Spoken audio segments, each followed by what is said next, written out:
Giacomo, and today we're gonna review this Loctite Instant Mix General Purpose Epoxy. What I like about this epoxy is that it doesn't need to be mixed separate. What I mean by that is that many epoxy products need to be mixed separately from the containers in which they come. Here instead, the mixing of the epoxy happens in these syringes after the syringe gets applied to the applicator. And that's a great benefit because it allows you to pour the epoxy directly into the wood that you need to apply the epoxy to.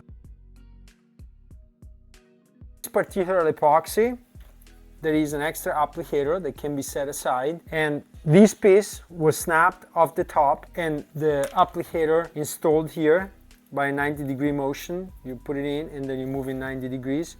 And this is a cap that is left for when you're done with the application and you need to put the epoxy away if there's additional epoxy. The instructions are also to pull the handle back a little bit so that air can be filtrated inside the epoxy. And so now we can go to the application process. For the application, the instructions and a very good practice is to clean the piece on which you're going to apply the epoxy, make sure there's no debris and that it's ready for the epoxy to go in so that it can set properly. In this particular case, the epoxy is going to be applied here on this knot, and there's this hole. We can start here by pushing the epoxy into the applicator. As you can see, the epoxy is making its way through the applicator, and the applicator has like a path that is followed by both sides of the epoxy, and when the epoxy gets to the end, it's going to be mixed, and so at this point it's ready to be applied.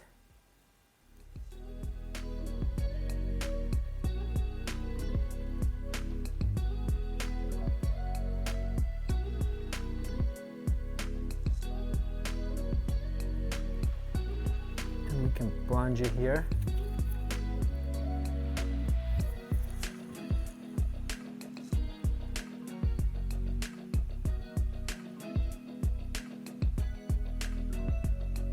Just to make sure there is enough, and then it should set in 5 minutes, here it says. So I would recommend not waiting 5 minutes, but waiting maybe like 30 minutes or an hour, giving enough time to make sure that your ambient conditions are not affecting the setting of the epoxy. The Loctite Instant Mix General Formula Epoxy has now dried, and let's see how it works. I've already sanded the board and already finished it with butcher block conditioner. So let's see how it came out, let's see if it's flat, and let's see how it looks, and then I'll give you my final impressions. As you can see, the board looks great, beautiful colors. These are the two portions where I used the epoxy.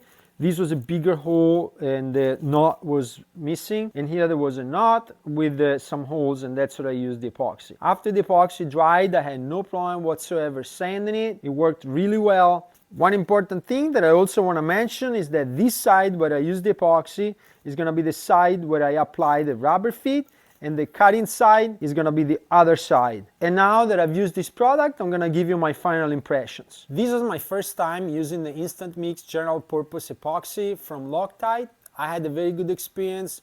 It was perfect for the application for which I used it. Holes were too big for me to use AC glue and activator. The one thought I have about this product is that maybe it would be useful to have 3 applicators instead of only 2. That's because I used about 1/3 of the product, but I only have 1 applicator left now, because once the product gets into the applicator, obviously it's going to harden inside, and so you can only use it once. So that's something that would be useful. And also that depending on your needs for the project, if the holes that you're trying to fill are shallower than the ones I had, maybe you can try to use AC glue and activator. But then again, it depends on your preferences, on the circumstances of the project. And so in conclusion, what I have to say about this product is that I enjoyed using it and that I am looking forward to using it again in the future. Loctite did not sponsor this video. I'm not affiliated to Loctite, and I bought this product with my own money. I'm not an expert, so you should do your own research before you use this product. You should research how it can be used, where it can be used, and what materials, and all that kind of information. However, I wanted to share my impressions in case they can be of help to any one of you. If you like this video, please hit the like button, please subscribe to my channel, and please also turn on the bell for notifications so that you can be informed about future videos that I post. Also, it would be very useful if you could leave a comment. It would be useful for me to know what are your impressions about this product and what kind of other products you use for similar applications, and also it would be of assistance to other viewers to know your opinion about this product or other products that you may use.